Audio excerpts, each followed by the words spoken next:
பாரம்பரியமிக்க எங்க பூமிக்குள்ள டங்ஸ்டன் சுரங்கம் வர ஒரு காலம் அனுமதிக்க மாட்டோம் அப்படின்னு கொந்தளிச்சுக்கிட்டு இருந்தாங்க மக்கள். சின்னதும் பெருசுமா நிறைய போராட்டங்கள் நடந்துட்டு இருந்தது. இன்னைக்கு பெரிய பூகம்பமாவே வெடிச்சிருச்சு.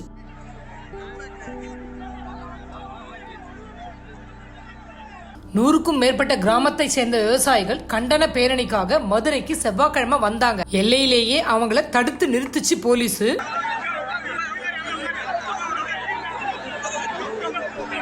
மெட்ராஸ் டு மதுரை ஹைவே கிட்டத்தட்ட போர்க்களம் மாதிரி ஆயிருச்சு. அந்த மக்களை தடுக்கிறதுக்கு போலீஸுக்கு பெரும்பாடாயிருச்சு.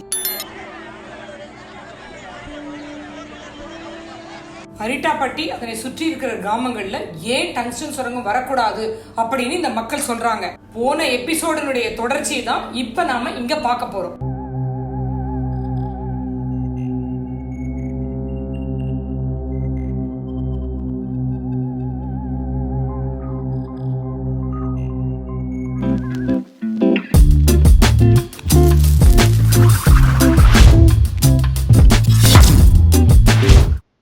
இந்த பகுதியில எங்க பார்த்தாலும் மக்கள் சொல்லிக்கிட்டு இருக்க ஒரே பேருன்னா அது ரவிச்சந்திரன் தான். அவங்களுடைய சிஸ்டர் விமலா வந்திருக்காங்க. சொல்லுங்க, அவர் என்ன பண்ணிக்கிட்டு இருந்தாரு?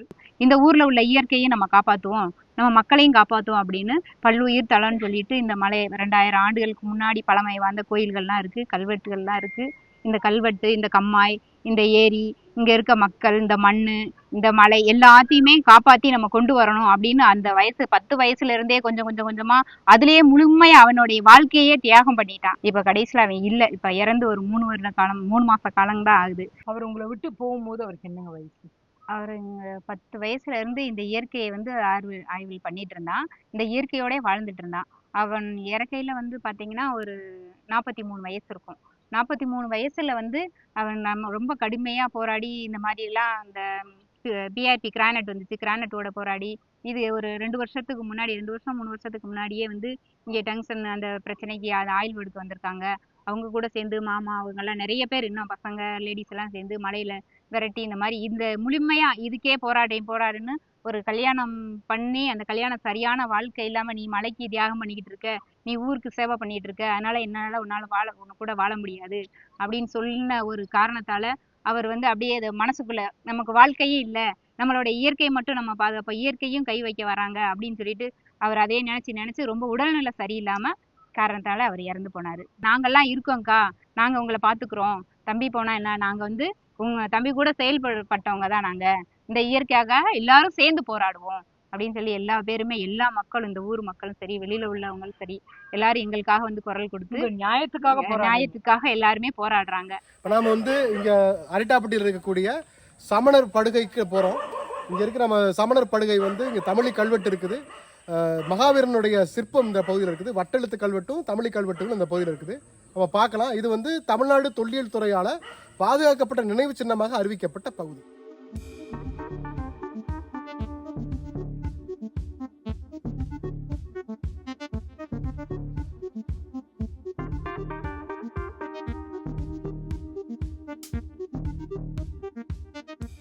இந்த எழுத்துக்கள் வட்டெழுத்துக்கள்னு முன்னோர்கள் சொல்கிறாங்க. இது தமிழுக்கு முன்னாள் பிள்ளையார் சுழியின் ஆரம்பித்த எழுத்து இது. இதனுடைய முன்னாள் தொடர்ச்சி மாங்குளம் மீனாட்சிபுரத்துக்கிட்ட இருக்குது. அதனுடைய பகுதி தான் இது. இதில் இருந்து தான் எங்கள் அரிட்டாப்பட்டியை காப்பாற்றுறோம், இந்த மக்களால் காப்பாற்றப்படும் அன்னைக்கு எழுதி வச்ச பெரிய முன்னோடி வரலாறு இது. மகாவீரனுடைய பாரம்பரியம் பயன்படுத்துகிற படுக்கை இதுதான் சொல்லி இன்னும் அந்த அந்த சமுதாயத்தை சேர்ந்தவங்க வருஷத்துக்கு 2 வட்டம் 3 வட்டம் அந்த திருவிழா கொண்டாடி சாமி விட்டு போகிறாங்க. அரிட்டாப்பட்டியை சார்ந்த அரிட்டன் என்ற முனிவன் இந்த அரிட்டாப்பட்டி, இந்த மலையை ஒரு நாள் அழிவுக்கு வரும், இந்த அழிவை காப்பாற்ற இந்த அரிட்டாப்பட்டி மக்களால் தான் முடியும் என்று அன்னைக்கே எழுதி வச்சுட்டு போன பெரிய முன்னோர்கள் சான்றிதழ் இதுதான். இந்த மலையையும் மண்ணையும் காப்பாற்றுறதுக்கு எங்களுக்கு அரணாக இருந்தவர் ஐஏஎஸ் அதிகாரிகள் அவர்கள் சகாயம் அவர் வாழ்க்கையவே இதனால் அர்ப்பணிச்சிருக்கார். பதவி இழந்து பணத்தை இழந்து இன்னைக்கு ஒரு தனிமையாக வாழ்ந்து கொண்டிருக்காருன்னா இது அரிட்டாப்பட்டி மலைக்காக அர்ப்பம் பண்ணதுதான். இப்போ இந்த சமணர் படுகையில் நமக்கு 2 தமிழி கல்வெட்டுகள் இருக்குது. இந்த படுகையை அல்லது இந்த முலாகையை வெட்டி கொடுத்தவர்கள் யாருங்கிற செய்தி இந்த கல்வெட்டில் இருக்குது. இதில் 2 தமிழ் கல்வெட்டுகளும் ஏறக்குறைய 2200 ஆண்டுகள் பழமையானது. கிமு 2ஆம் நூற்றாண்டை சேர்ந்தது. இந்த 2 கல்வெட்டில் சொல்லக்கூடிய செய்திகள் என்னன்னா, ஒரு கல்வெட்டினுடைய செய்தி இளஞ்சி பேர ஆதன் மகன் இமயவன் முலாகை கொடுப்பித்தோன். இந்த முலாகையை வந்து இளஞ்சியின்கிற ஊரை சேர்ந்த பேரா ஆதனுடைய மகன் இமயவன் என்கிறவன் வெட்டி கொடுத்த இந்த முலாகை அப்படிங்கிற ஒரு செய்தியும். இந்த கல்வெட்டு வந்து நெல்வேலி சிலிவன் அதியன் வெளினன் முலாகை கொடுப்பித்தோன், அதாவது நெல்வேலியை சேர்ந்த அதினன் அப்படிங்கிற அல்லது அதினன் வெளியன் என்கிறவன் வெட்டி கொடுத்த இந்த முலாகை அப்படிங்கிற செய்தி இந்த கிமு 2ஆம் நூற்றாண்டை சேர்ந்த இந்த கல்வெட்டு சொல்லுது. இது 2200 வருடம் பழமையானது. அப்படியே அதனுடைய இந்த பக்கம் பார்த்தீங்கன்னா உங்களுக்கு மகாவீரர் தீர்த்தங்கரனுடைய சிற்பம் இருக்குது. அது கீழே வட்டெழுத்து கல்வெட்டு இருக்குது. அந்த வட்டெழுத்து கல்வெட்டு அது வந்து பார்த்தீங்கன்னா அது 10ஆம் நூற்றாண்டு. அப்போ இது வந்து பார்த்தீங்கன்னா ஒரு 2000 வருஷத்துலேருந்து ஒரு 1000 வருடம் இந்த பகுதியில் சமணர்கள் இருந்திருக்கிறாங்க அப்படின்றதுக்கான வரலாற்று செய்திகளை சொல்லக்கூடிய கல்வெட்டாக இருக்குது. அந்த கல்வெட்டு நமக்கு தரக்கூடிய செய்தி என்னன்னா, ஸ்ரீ திருப்பிணையான் மலை பொற்கோட்டு காரணத்தார் பேரால் அச்சனந்தி செய்வித்த திருமேனி திருப்பாதிரிக்குடியார் ரட்சை அப்படிங்கிற செய்தி அந்த வட்டெழுத்து கல்வெட்டு சொல்லுது. இந்த மகாவீரர் சிற்பத்தை அச்சனந்தி என்கிற ஒரு துறவி வந்து அவருடைய பெயரால் இது செய்யப்பட்டது. இந்த மலை வந்து இந்த வட்டெழுத்து கல்வெட்டு திருப்பிணையான் மலை என்று குறிப்பிடுது. நாம் இன்றைக்கு வழக்கத்தில் இதை வந்து கலிஞ்ச மலை என்று சொல்கிறோம். இது கலிஞ்ச மலை இல்லது இந்த ஒட்டுமொத்த மலையுமே திருப்பிணையான் மலை என்று சொல்லக்கூடிய செய்தியாகவும் இருக்கலாம். இந்த ஊரினுடைய பெயரை அது வந்து திருப்பாதிரிக்குடி அப்படின்னு இந்த வட்டெழுத்து கல்வெட்டு சொல்லுது. லஞ்சம் தவிர நெஞ்சம் நிமிர் அப்படின்னு சொல்லுவார் சகாயம் சார். இந்த அரிட்டாப்பட்டி போராட்டத்தில் சகாயம் சாரோட ரோலுங்கிறது ரொம்ப ரொம்ப முக்கியமாக இவங்க எல்லாருமே சொல்கிறாங்க. அதை பற்றி இந்த கிராமத்தில் இருக்க இவங்க வந்து சொல்ல போகிறாங்க. சரண்யா, நீங்கள் சொல்லுங்கள். அனைவருக்கும் வணக்கம். நாங்கள் வந்து அரிட்டாப்பட்டி கிராமம். நாங்கள் சகாயம் சாரை ஒரு கடவுள் மாதிரி பார்த்தோம். அவங்க இல்லைன்னா இன்ன சூழ்நிலை கூட எங்கள் ஊரில் இருந்திருக்காது. ஒரு பெரிய நிறுவனம் வந்து இங்கே கிரானைட்டோட இது பண்ணணும் அப்படின்னு சொல்லிட்டு வந்து எடுக்க ஆரம்பித்த போது என்னோட வேலையா இல்லை இந்த அரிட்டாப்பட்டியான்ற ஒரு கேள்வி எழுப்பும் போது அவர் எனக்கு வேலையே துச்சம் IAS கலெக்டர் வேலையே எனக்கு வேண்டாம், நான் இந்த ஊரை கண்டிப்பாக காப்பாற்றி இதுக்கு தான் நான் துணையா நிற்பேன்னு சொல்லி எங்க ஊருக்கு அன்னைக்கே சப்போர்ட் பண்ணாங்க. கிட்டத்தட்ட ஒரு 10-13 வருஷத்துக்கு முன்னாடியே கண்டிப்பா ஐயா எங்களுக்கு சொல்லி கொடுத்த நல்ல வழிகள் மூலமா போயிட்டு நாங்க எங்க ஊரை ஜெயிச்சு வெளில கொண்டு வருவோம். சரணி, அதாவது வேதாந்தா கம்பெனி தான் இங்க வந்து இந்த டங்ஸ்டன் இதை வந்து எடுக்க போறாங்க, ஏலத்துல எடுத்து அவங்க தான் பண்ண போறாங்க அப்படின்ற ஒரு பேச்சு வந்து இப்ப பரவலா வந்துகிட்டு இருக்கு பேப்பர்ல. அவங்க வந்து பர்சனலா வந்தாங்களா, உங்ககிட்ட ஏதாவது பேச்சுவார்த்தை நடத்தினாங்களா?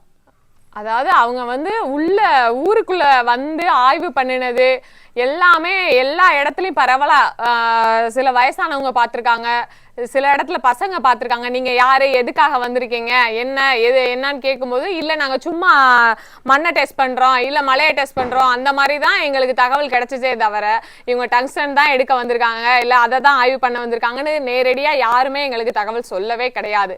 ஆனா நிறைய ஆய்வுகள் வந்து எங்க ஊர்ல மக்களுக்கு தெரிஞ்சு எடுத்திருக்காங்க, தெரியாம எடுத்திருக்காங்க. சில பரவலான என்னன்னா அவங்களுக்கு பாமர மக்களா இருக்க கண்டு அவங்களுக்கு இந்த மாதிரி விஷயம் என்னன்னே தெரியல. அவங்களுக்கு மாநில அரசு, அதாவது நம்மளுடைய தமிழக அரசு வந்து கரெக்டா தான் இந்த விஷயத்தை அணுகிட்டு இருக்கு அப்படிங்கிற மாதிரியான பார்வை உங்ககிட்ட இருக்கா? நிச்சயமா தமிழ்நாடு அரசினுடைய நிலைப்பாடு வந்து உண்மையிலே வரவேற்கத்தக்கது. இந்த திட்டம் நடைமுறைக்கு வராது, அப்படி வந்தால் நான் முதல்வாக இருக்க மாட்டேன்னு துணிச்சலோடு அவர் அதை சொல்லியிருக்கிறாரு. நீங்கள் முன்னாடி என்ன நிலைப்பாடு இல்லை, இன்னைக்கு இப்போ மக்கள் போராடுறாங்க, அன்னைக்கு மக்கள் போராடுறாங்க, இன்னைக்கு மக்கள் போராடுறாங்க. அந்த போராட்டத்துக்கு மதிப்பு அளிக்கணுமா இல்லையா? அந்த மதிப்பை தமிழ்நாடு அரசு அளித்திருக்கிறது. இது வந்து தமிழ்நாடு புராதன மற்றும் வரலாற்று சின்னங்கள் மற்றும் தொல்லியல் இடங்கள் மற்றும் எச்சங்கள் விதி 1971 இந்த விதியின்படி இங்க இருக்கக்கூடிய வரலாற்று சின்னங்களை நீங்கள் சேதப்படுத்தினால் உங்களுக்கு சிறை தண்டனையும் அல்லது அதனோடு சேர்ந்து உங்களுக்கு அபராதமும் விதிக்கப்படும் இருக்குது. அப்போ இந்த புனிதமான இந்த வரலாற்று தடத்தை நீங்கள் வந்து அழிச்சிங்கன்னா இந்த சட்டத்தின்படி நடவடிக்கை எடுக்க முடியும். அப்படின்னா டங்ஸ்டன் வச்சு இந்த ஒட்டுமொத்த இடத்தையும் நீங்கள் அழிக்க போறீங்களே, உங்க மேல என்ன நடவடிக்கை எடுக்கிறது, யார் நடவடிக்கை எடுக்கிறது? 1996 GSI வெளியிட்ட அந்த டங்ஸ்டன் தொடர்பான ரிப்போர்ட்ல தான் கருங்காலக்குடியில் வந்து டங்ஸ்டன் இருக்குன்னு சொல்கிறாங்க. அந்த பகுதியில் அதனுடைய தொடர்ச்சியாக வரக்கூடிய 2019 ரிப்போர்ட்டில் தான் திண்டுக்கல், சிவகங்கை, மதுரை இந்த 3 பகுதியை உள்ளடக்கிய கிட்டத்தட்ட இந்த 38,500 ஏக்கர் அவங்க சொல்கிறாங்க. இந்த 38,500 ஏக்கர் வந்து இந்த 3 மாவட்டங்களை உள்ளடக்கிய பகுதியாக இருக்குது. அப்போ இது வந்து வெறும் மதுரைக்கான பிரச்சனை மட்டும் இல்லை, இது 3 மாவட்டங்களை உள்ளடக்கியதாக இருக்குது. இன்னும் அவங்க விரிவாக ஆய்வு செஞ்சுக்கிட்டு தான் இருக்காங்க.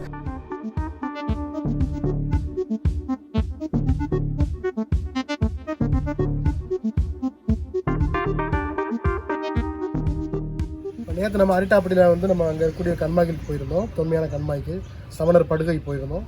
குடைவரை கோயிலுக்கு அருகில் போயிருந்தோம். இப்படி பல விஷயங்கள் அரிட்டாப்பட்டினுடைய வரலாறும் அதோடைய இயற்கை வளங்களும் தெரிந்துக்கிட்டோம். இன்னைக்கு நம்ம வந்து யானைமலை வந்திருக்கிறோம். இங்கே அவங்க மகாவீரோட சிற்பங்கள் இருக்கு, வாங்க போய் பார்க்கலாம்.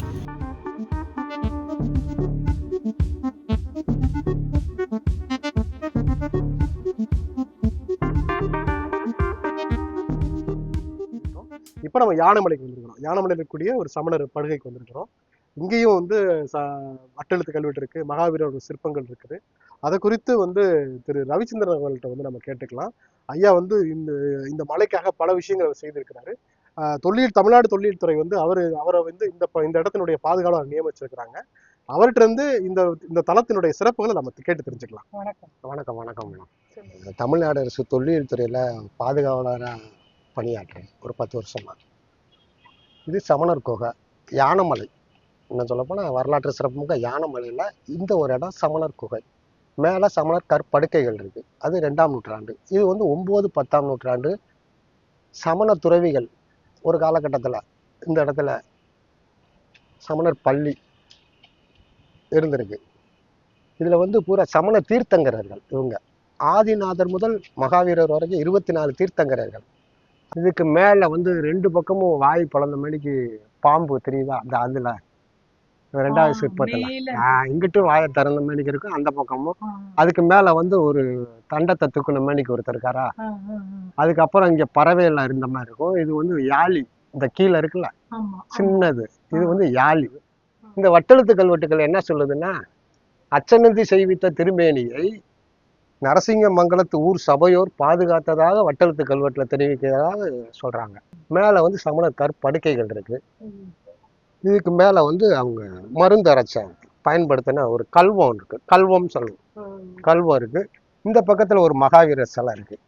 தமிழ்தாசன் நேற்று பேசிட்டு இருந்த தொடர்ச்சியா நம்ம அதாவது இந்த இடம் வந்து சைவ சமண இஸ்லாமிய பெருமை வாய்ந்த ஒரு வரலாற்று சிறப்புமிக்க இடம் அப்படின்னு சொல்றாங்களே, இது கொஞ்சம் விளக்கமா, எத்தனை கோவில்கள் என்ன எல்லாமே விளக்கமா கொஞ்சம் சொல்லுங்களேன். இந்த டங்ஸ்டனுக்காக எடுக்கப்படக்கூடிய நிலப்பரப்பு அப்படின்னு பார்த்தோம்னா 5000 ஏக்கர்.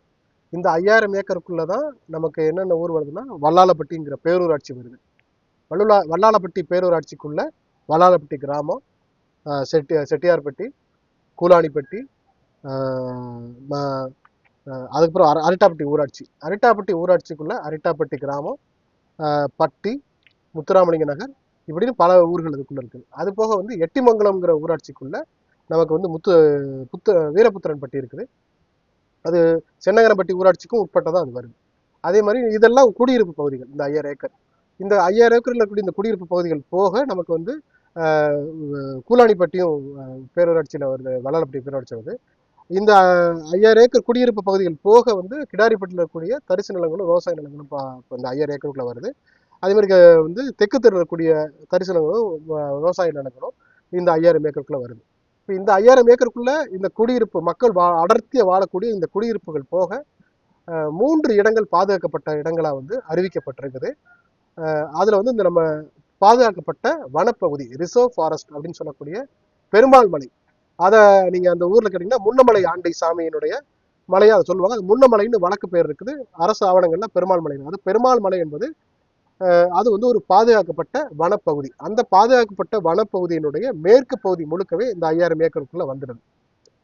அது ஒரு பாதுகாக்கப்பட்ட வனப்பகுதி, வனத்துறைக்கு கீழே இருக்கு. 2வதாக தொல்லியல் துறையால, இப்ப நாம இந்த யானைமலையில் நம்ம பார்த்தோம், இதுவும் வந்து தொல்லியல் துறையால் பாதுகாக்கப்பட்ட ஒரு நினைவு சின்னம் அப்படின்ற அடிப்படையில பாதுகாக்கப்பட்ட பகுதி. அப்படி தொல்லியல் துறையால் பாதுகாக்கப்பட்ட நினைவு சின்னங்கள் அப்படின்னு ஒரு 3 நினைவு சின்னங்கள் அங்க வந்து அறிவிக்கப்பட்டிருக்கு. அதுல முதல்ல வந்து நமக்கு மீனாட்சிபுரம் கல்வெட்டு, மாங்குளம் கல்வெட்டுன்னு சொல்லுவாங்க. இந்த மீனாட்சிபுரம் மாங்குளம் தமிழ் கல்வெட்டுகள் வந்து 2300 ஆண்டுகள் பழமையானது. நமக்கு இருக்கிறதுலேயே குகைத்தலங்கள்ல மிக பழமையான தமிழ் கல்வெட்டு அப்படின்னா அது மாங்குளம் மீனாட்சிபுரம் கல்வெட்டு தான். அந்த மீனாட்சிபுரம் மாங்குளம் தமிழ் கல்வெட்டுகள்ல தான் சங்க காலத்தில் வாழ்ந்த பாண்டிய நெடுஞ்செழிய மன்னனுடைய பெயர்கள் அங்க பொறிக்கப்பட்டிருக்குது. வழுதி, செலியன் போன்ற அவருடைய பட்ட பெயர்களும் அந்த தமிழ் கல்வெட்டுகள்ல குறிக்கப்பட்டிருக்குது. அந்த தமிழ் கல்வெட்டுகள் தான் தமிழுக்கு செம்மொழி என்கிற அந்தஸ்தை பெற்றுக் கொடுப்பதற்கு பயனுள்ள. அதை வச்சு நம்ம அந்த மாதிரி தமிழுக்கு செம்மொழி அந்தஸ்தை நம்ம வாங்கிட்டு இருந்தோம். அப்படி தமிழ் கல்வெட்டு, சமணர்களுடைய குகைத்தலம், சமணர்களுடைய பள்ளி இருக்கக்கூடிய மீனாட்சிபுரம் மாங்குளம் தமிழ் கல்வெட்டும் குகைத்தலமும் தமிழ்நாடு தொழில்துறையால் பாதுகாக்கப்பட்ட பகுதி. 3 சொன்னேன் இப்போ இருக்குதுன்னு. அந்த தமிழ்நாடு தொழில்துறை பாதுகாக்கப்பட்டது. ஒன்று அங்கே மீனாட்சிபுரம் தமிழ் கல்வெட்டு, 2வது அரிட்டாப்பட்டியில் இருக்கக்கூடிய தமிழ் கல்வெட்டும் அங்கே இருக்கக்கூடிய சமணர்களுடைய குகைத்தலமும். இதெல்லாம் சமணர் பள்ளிகளாகவும் இருந்த பகுதி. அங்கே இப்போ நம்ம மீனாட்சிபுரத்தில் மொத்தம் 4 குகைத்தலங்களில் 6 தமிழ் கல்வெட்டுகள் இருக்கு. அரிட்டாப்பட்டியில் ஒரு குகைத்தலத்தில் 2 தமிழ் கல்வெட்டுகள் இருக்குது. இது 2வது பாதுகாக்கப்பட்ட நினைவு சின்னம். 3வதாக அரிட்டாப்பட்டியில் இருக்கக்கூடிய குடைவரை சிவன் கோயில். அங்க இருக்கக்கூடிய குடைவரை சிவன் கோயில் வந்து 7ஆம் நூற்றாண்டை சேர்ந்தது, 7ஆம் 8ஆம் நூற்றாண்டை சேர்ந்தது. இப்போ நம்ம வரலாற்று ரீதியாக பார்த்தோம்னா இந்த தமிழ் கல்வெட்டுகள் வந்து 2300 வருடம் பழமையானது. அதற்கு பிற்பாடாக இந்த அரிட்டாப்பட்டியில் இருக்கக்கூடியதும் 2600 வருடம் பழமையானது. அதுக்கு பிற்பாடு நம்ம வரும்போது இந்த சிவன் கோயில சொல்லலாம், இது வந்து 1300 வருடம் பழமையானது இந்த சிவன் கோயில். இந்த சிவன் கோயில்ல அங்க இருக்கக்கூடிய லகுலீசர் சிற்பம் வந்து ரொம்ப அரிய வகையில நமக்கு பல இடங்கள்ல அந்த லகுலீசர் வந்து பரவலா இருக்கக்கூடிய சிற்பம் இல்லை, லகுலீஸ்வரனுடைய சிற்பமும் அங்க இருக்குது. அதுவும் 7ஆம் நூற்றாண்டு 7ஆம் 8ஆம் நூற்றாண்டை சேர்ந்தது. இந்த 2000 வருஷத்து 2000 2300 அதுக்கப்புறம் அப்படியே வந்தோம்னா 1300 வருடம் பழமையான வரலாற்று சின்னங்கள் அங்க இருக்கு. இந்த 3 இடங்களும் தமிழ்நாட்டு தொல்லியல் துறையால் பாதுகாக்கப்பட்ட நினைவு சின்னங்கள். இப்போ நம்ம வனத்துறை பாதுகாக்கப்பட்ட பகுதியில் பார்த்தோம், 2வது தொழில் துறையால் பாதுகாக்கப்பட்ட பகுதி 3 இடங்களை பார்த்தோம். 3வதாக சமீபத்தில் 2022ஆம் ஆண்டு தமிழ்நாடு அரசால் அறிவிக்கப்பட்ட பல்லுயிரிய மரபு தலம் பயோடைவர்சிட்டி ஹெரிட்டேஜ் சைட், இதுவும் அந்த பகுதிக்குள்ள இருக்கு. இந்த பயோடைவர்சிட்டி ஹெரிட்டேஜ் சைட் அப்படிங்கிறது கிட்டத்தட்ட 193 ஹெக்டேர்னு அரசு குறிப்பிடுறாங்க, தமிழ்நாடு அரசு. அதை நம்ம ஏக்கர்ல சொன்னோம்னா 477 ஏக்கர். இந்த 477 ஏக்கருமே அந்த 5000 ஏக்கருக்குள்ள வருது. இது ஒரு பல்லுயிரிய மரபுத்தனம். பாதுகாக்கப்பட்ட வனப்பகுதியை வந்து நீங்க சேதம் விளைவித்தால், ஏன்னா அதுக்குள்ள நீங்க அது வந்து ரிசர்வ் ஃபாரஸ்ட், அதுக்குள்ள மனிதர்கள் போறதுக்கே அனுமதி கிடையாது. அப்படின்றப்ப அதை வந்து சேதம் விளைவித்தால் அதுக்கு வந்து வனத்துறையின் கீழ் இருக்கக்கூடிய சட்டங்கள்ல நடவடிக்கை எடுக்கப்படும். தொழில்துறையில் இருக்கக்கூடிய நினைவு சின்னங்களை நீங்க சேதம் விளைவித்தால் ஆர்கியாலஜிக்கல் ஆக்ட் படி, அந்த மானுமெண்ட்ஸ் ப்ரொடெக்ஷன் ஆக்ட் படி அதற்கு நமக்கு வந்து நம்ம மேல சட்டம் பாயும், நடவடிக்கை எடுக்கப்படும். இப்படி வந்து சாதாரண மனிதர்களுக்கு இதெல்லாம் வந்து பாயும் போது இந்த அரசு இப்போ 5000 ஏக்கர் எடுக்கிறீங்களே, உங்க மேலாம் இந்த நடவடிக்கை சட்டங்கள்லாம் பாயாதா அப்படிங்கிற கேள்வியை நம்ம கேட்க வேண்டியிருக்கு. அதாவது முதல் ராணுவ விமானத்துக்கு பேர் ராஜாளி, அந்த ராஜாளி கூட இந்த இடத்துலதான் இருக்கு அப்படின்னு சொல்றாங்களே. இந்த 7 மலைக்குன்றுகளில் பல உயிரினங்கள் வாழுது. இந்த 7 மலைக்குன்றுகளில் கிட்டத்தட்ட 100க்கும் மேற்பட்ட சுனைகள் இருக்குது. இந்த மலை அடிவாரங்கள்ல பல கண்மாய்கள் இருக்குது. இந்த கண்மாய்கள், சுனைகள், இந்த மலை பாறைகள், இந்த பாங்குகள்ல இதை நம்பி இருக்கக்கூடிய பல உயிரினங்கள் இருக்கு. அதை ஆவணம் செஞ்சிருக்கிறாங்க. மலைப்பாம்பு, நல்ல பாம்பு, சாரைப்பாம்பு, கொம்பேரி மூக்கன், வெள்ளிக்கோள் வரைகள், பள்ளிகள் எடுத்துக்கிட்டா பாறைப்பள்ளி, மரப்பள்ளி, ராக்காதாமா அப்படின்னு சொல்ற இந்த பள்ளிகள் தான் ஊர்வனங்கள் வரும். ஆமைகள்ல வந்து உடுதிரல் ஆமை, பிளாப், இந்தியன் பான்ஸ் டர்டன் சொல்லக்கூடிய ஆமை வகை, இதெல்லாம் ஏறக்குறைய ஒரு 60க்கும் மேற்பட்ட ஊர்வனங்கள் அந்த பகுதியில பதிவு செய்யப்பட்டிருக்கு.